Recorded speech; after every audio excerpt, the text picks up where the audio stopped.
Okay, welcome. We're going to evaluate a couple of logarithms. All right, so this is really review.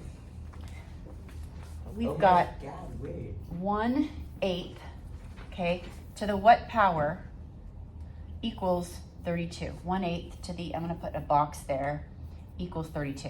I put a box because I'm not really sure if that's going to be my x yet, what I'm solving for. So let's just see what happens. So 8 to the -1 times this box equals 32 is 2 to the 5th power. So I think I'm going to rewrite this 8 as 2 to the 3rd power. So if I write that as 2 to the 3rd power, this is times a -1 times the box equals 2 to the 5th. That's -3, and there's my x. -3x equals, and that's a 5. Am I going too fast? Yes. Yeah. Oh. Okay. I didn't even see anything you just did. Okay. Are you okay with the first step? 1/8 to the what power equals 32? Yes. Okay.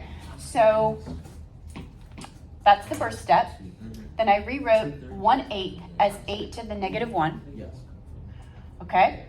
Now I realized that these are different bases. That 8 and that 2 can be both rewritten as a base of 2 so that I can set the exponents equal to each other. Word.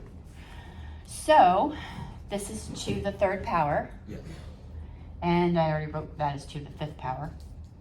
So 3 times -1 times x equals 5. I can set these exponents equal to this one, solve for x. Word. Negative 5/3. Boom. Oh my God, wait. And just for review, okay, 5 divided by -3 is the same value as -5 over +3, because it's a positive divided by negative divided by positive, equals -5/3, right?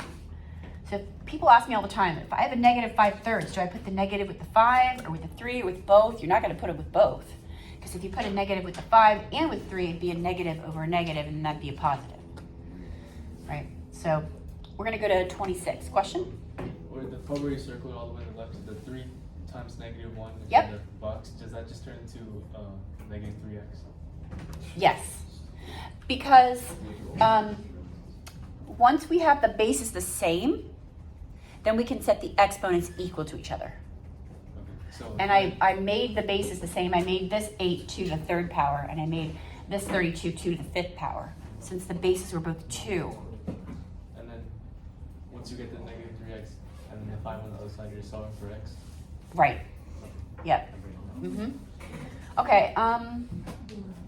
Why don't you try 26 on your own, and then we'll get back to that. Peace out.